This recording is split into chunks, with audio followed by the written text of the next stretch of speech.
श्रीराम. सर्व श्रोत्यांना प्रेमपूर्वक नमस्कार.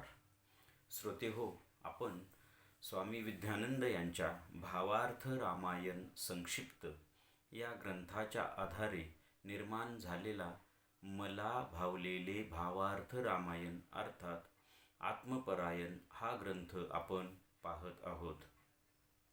आज युद्धकांडातील अध्याय 33वा राम लक्ष्मणाची शरबंधातून सुटका या अध्यायातील साधकाच्या दृष्टीने पाहू. याही मधील जो राहिलेला भाग आहे तो आज आपण पाहणार आहोत. ओम श्रीराम. साधकाच्या दृष्टीने पाहू यामधील राहिलेला भाग. खरेच या सूक्ष्म अध्यात्म मार्गात प्राणाचे फारच मोठे महत्त्व आहे. आपण जर का आपल्या प्राणाकडे लक्ष दिले नाही तर ही अध्यात्म कथा इथेच थांबेल व आपला आत्मसाक्षात्कार रूपी राज्याभिषेक होणार नाही. म्हणून प्रत्येक साधकाने आपला प्राण सामर्थ्यवान व बळकट केला पाहिजे. त्याकरिता प्राणायाम व आपली श्वासावरील सोहम साधना अखंडितपणे करत राहिले पाहिजे. म्हणून तर आपले स्वामीजी आपणा सर्वांना सोहम कसा करावा हे ते स्वतः करून दाखवत असतात व सांगत असतात की या सोहम साधनेने आपले मन व प्राण एवढे बळकट व सामर्थ्यवान होईल की ते आपल्या आतील सर्व मंडळींना जसे मन, बुद्धी, चित्त, अहम, हृदय, सर्व नाडी संस्था आणि पेशींपेशी इत्यादी या सर्वांना शुद्धातिशुद्ध करून थेट आपल्या आत्म्यापर्यंत घेऊन जाईल. म्हणून हा नाथ संप्रदाय किंवा आपले स्वामीजी या प्राणाला म्हणजेच या सोहमला विशेष महत्त्व देतात. आणि म्हणून या अशा प्राणस्वरूप श्री हनुमंतांना स्वामीजी आपले इष्टदेवता, आपले आराध्य देवता म्हणून निवडतात. व स्वामीजी आपल्याला नेहमी सांगतात की श्रीराम मिळवणे फार फार अवघड गोष्ट आहे. त्यापेक्षा हनुमंतांची उपासना करा व हनुमंताला मिळवा. एकदा का हनुमंत मिळाला म्हणजे मग तो हनुमंतच आपल्याला श्रीरामापर्यंत घेऊन जाईल. म्हणून तर श्री तुकाराम महाराज म्हणतात की शरण शरण हनुमंता, तुम्हा आलो रामदूता, काय भक्तीच्या त्या वाटा, मज दावाव्या सुभटा. आणि आपले स्वामीजी आपल्या शिष्यांच्या भौतिक आणि पारमार्थिक उन्नतीकरता त्यांनी स्वतः सिद्ध केलेला पुढील मंत्राचा जप करावयास सांगतात. ओम राम भक्ताय महातेजसे सर्व विघ्न विनाशकाय नमः. म्हणून हे सुहृदय जनांनो, आपण आपल्या सद्गुरूंनी दाखविलेल्या मार्गाने साधनारत होऊन उत्क्रांत होऊ व आपण आपल्याबरोबर स्वतःचे व इतर आपल्या सुहृदय बांधवांचेही कल्याण करून घेऊया. असा हा आपला हनुमंत पथ आहे. या आपण सारे मिळून या पथाचे पथकरी होऊ व या विश्वातील समग्र मानवजातीला या हनुमंत पथावर आणून हनुमंत वंशाचे खरे वारसदार बनवू. आता आपण या भागाचे थोडक्यात सार पाहण्याचा प्रयत्न करूया. ते कथेमध्ये आपण पाहिले की हनुमंताने आता हिमालयाकडे उड्डाण करून ती संजीवनी औषधी आणली, समग्र वानरसेना उठवली, श्रीराम लक्ष्मण सुद्धा सावध झालेले आहेत. आणि इथे जांबवंत जेव्हा हनुमंताचे पराक्रमाची यशोगाथा गातात तेव्हा जांबवंत म्हणतो की हनुमंत या रामकथेचा, या रामायणाचा प्राण आहे.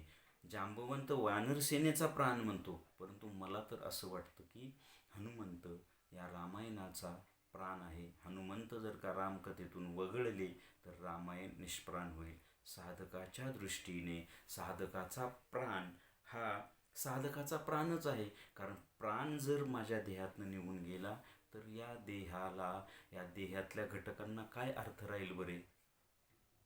मनाला, बुद्धीला, चित्ताला, हृदयाला, सगळ्याच घटकांना, अगदी या संपूर्ण देहाला सुद्धा काहीच अर्थ राहत नाही.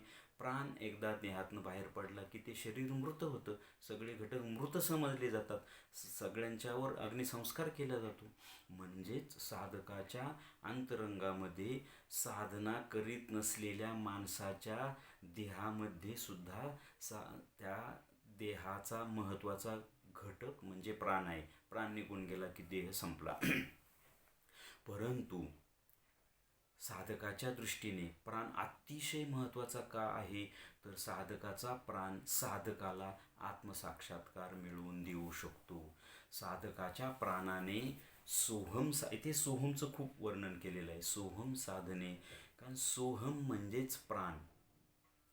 प्राण जिवंत कशाने राहतो? एक साधी गोष्ट आहे. आपण जर श्वासोच्छ्वास घेतला नाही, म्हणजे ऑक्सिजन आत घेऊन कार्बन डायऑक्साईड जर बाहेर सोडला नाही तर आपला प्राण जिवंत राहू शकत नाही. म्हणजेच इथे श्वास म्हणजेच प्राण, आणि प्राण जिवंत राहतो श्वासाने आणि मी जिवंत राहतो प्राणाने.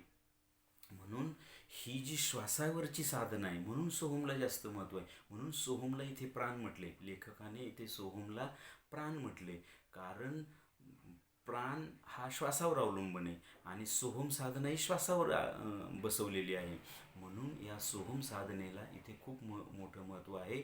आणि या सोहम साधनेने, म्हणजे सोहम साधना कशी करावी तर रामदास स्वामींनी दासबोधामध्ये स्पष्ट सांगितले, घेता सो सोडिता हम आयसा चाले सोहम सोहम. म्हणजे श्वास घेताना सो हा ध्वनी होतोच, पण आपण तो जाणीवपूर्वक उच्चारायचा, होटाने नव्हे, आतल्या आतमध्ये, आणि सोडताना हम असा सोहम चालतो. परंतु इथे नाथ संप्रदायाने या सोहमला आणखी एक वेगळं वळण असं दिलं आहे की तो सोहम घेताना बाहेरून मी श्वास घेतोय किंवा बाहेरून मी सोहम घेतोय अशी कल्पना न करता मी नाभीपासून सोवर घेतोय आणि इथे ब्रह्मरंध्रात किंवा भ्रूमध्यात आणून काही काळ ठेवतोय आणि सोडताना हम असा हा सोहम. तर नाभिस्थानामधनं का बरं घ्यायचा सांगितलं असेल नाथ संप्रदायामध्ये, किंवा सगळ्याच ज्यांची सोहम साधना आहे त्यांना सगळ्यांसाठी हेच तत्त्व आहे. तर नाभिस्थानी आपलं अस्तित्व असतं, म्हणजे माझ्या जीवाचं, माझ्या मनाचं अस्तित्व हे नाभिस्थानी आहे. नाभिस्थानी जे मनश्चक्र आहे त्यालाच मणिपूर चक्र म्हणतात. तिथे माझं अस्तित्व असतं, जीवाचं अस्तित्व असतं, म्हणजेच माझं मन तिथं असतं. आणि त्या मनाला मी स्थानापासून वर आणायचं आणि ते भ्रूमध्यात सद्गुरूंशी भेट घडून द्यायची. आणि नंतर सद्गुरू मग इथून वर ब्रह्मरंध्राकडे, सहस्रदल कमलाकडे घेऊन जातात. म्हणून श्वास हा नाभीपासून घ्यायचा, म्हणजेच माझ्या मनाला इथं आणायचं. जेव्हा मी असं करतो तेव्हा माझ्या मनात दुसरे कुठलेही विचार येत नाही, सांसारिक भौतिक माया कसलंही नाही. माझं मन सद्गुरूंशी किंवा ईश्वराशी जोडलं जातं. आणि ह्याने हा जो प्राण आहे, मनाला नेतानाच श्वास म्हणजे प्राण, आपण काय पाहिले, श्वास म्हणजे प्राण.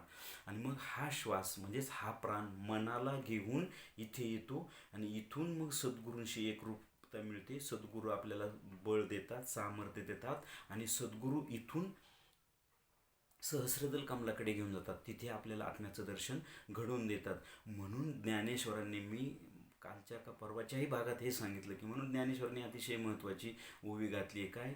बळीये इंद्रिये येती मना. कारण ही सगळी अंतरंगातली आपली इंद्रिय आहेत ना, नाक, डोळे, बाह्य पंचकर्मेंद्रिय, पंचज्ञानेंद्रिय, अंतरंगातली सगळे, अगदी पेशी, रोम ना रोम, हे सगळं मनाच्या ताब्यात आहे. म्हणून बळीये इंद्रिये येती मना, मन एकवटे पवना. मन कुठं आहे? नाभिस्थानी.